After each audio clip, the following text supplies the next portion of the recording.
ഞാനൊരു സ്റ്റഡി വ്ളോഗുമായിട്ടാണ് വന്നേക്കുന്നത്. ഞാൻ ആദ്യം രാവിലെ പഠിക്കാനിരിക്കുന്നത് നമ്മുടെ ജോലിയൊക്കെ ഏകദേശമൊക്കെ ഒതുക്കി എല്ലാം ഒരു 10:30 മണിയോടുകൂടി ഞാൻ പഠിക്കാനിരിക്കുമ്പോൾ ഫസ്റ്റിലെ പഠിക്കുന്നത് വൊക്കാബുലറിയാണ്. വൊക്കാബുലറി നമുക്ക് എത്ര പഠിച്ചാലും തീരാത്ത രീതിയിലുള്ള വൊക്കാബ് നമുക്ക് പഠിക്കാനുണ്ട്.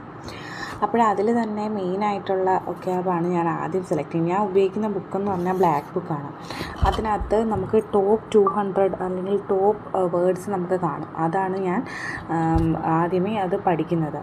ആദ്യം അത് പഠിച്ചു കഴിഞ്ഞാൽ ഏകദേശം ഒരു 15 വേർഡ്സ് വെച്ച് മാത്രമേ ഞാൻ പഠിക്കാറുള്ളൂ. കാരണം ഒരുപാട് പഠിച്ചു കഴിഞ്ഞാൽ നമുക്ക് പെട്ടെന്ന് ഒരു മടുപ്പ് തോന്നും.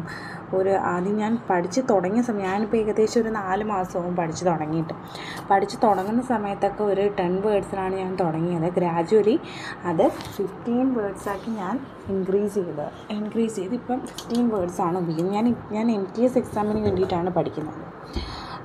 MTS എന്ന് പറഞ്ഞാൽ SSCയുടെ MTS എക്സാമിന് വേണ്ടിയാണ് പഠിക്കുന്നത്. എനിക്ക് ഈ വർഷം കൂടെ മാത്രമേ MTS എഴുതാൻ പറ്റത്തുള്ളൂ. അതുകൊണ്ട് ഞാൻ MTSനാണ് പ്രയോറിറ്റി കൊടുക്കുന്നത്. MTSൻ്റെ ഒരു പ്രത്യേകത എന്ന് പറഞ്ഞു കഴിഞ്ഞാൽ ജനറൽ സ്റ്റഡീസിനും ഇംഗ്ലീഷിനുമാണ് നമ്മൾ പ്രയോറിറ്റി കൂടുതൽ കൊടുക്കേണ്ടത്. അതുകൊണ്ട് ഞാനിപ്പോൾ മാത്സും റീസണിങ്ങും ഒക്കെ ഏകദേശം ഒരു ദിവസം 1 അവർ വെച്ചിട്ടേ ഞാൻ പഠിക്കത്തുള്ളൂ. കാരണം അതിനൊന്നും പ്രയോറിറ്റി കുറവാണ്.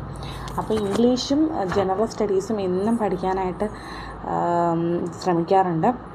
അപ്പം ഞാൻ മോർണിംഗ് ഒരു 15 വൊക്കാബ് ഞാൻ പഠിക്കും. ഒരു 15 വൊക്കാബ് പഠിച്ചു കഴിഞ്ഞിട്ട് ഒരു ബ്രേക്ക് എടുക്കാറുണ്ട്. ഒരു മണിക്കൂർ കഴിഞ്ഞ് ഒരു 11:30 ആകുമ്പം ജസ്റ്റ് ഒരു ബ്രേക്ക് എടുത്ത് ഞാൻ കുറച്ച് നേരം ഒരു 5 മിനിറ്റ്സ് നടക്കുക. 5 മിനിറ്റ്സിൽ കൂടുമ്പം ആ ബ്രേക്കൊക്കെ ഭയങ്കര പ്രശ്നമാവും.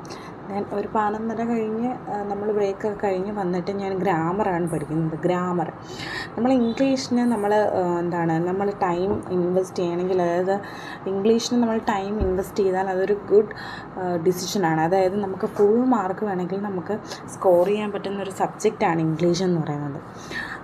അതിൽ നമുക്ക് നല്ലോണം നമ്മൾ എഫേർട്ട് ഇട്ട് കഴിഞ്ഞാൽ അതിൻ്റെ റിസൾട്ട് നമുക്ക് കിട്ടും. പക്ഷേ ജനറൽ സ്റ്റഡീസ് അങ്ങനെയല്ല, വാസ്റ്റായിട്ടുള്ള ടോപ്പിക്കാണ്. എങ്കിലും നമ്മൾ പഠിച്ചേ പറ്റും.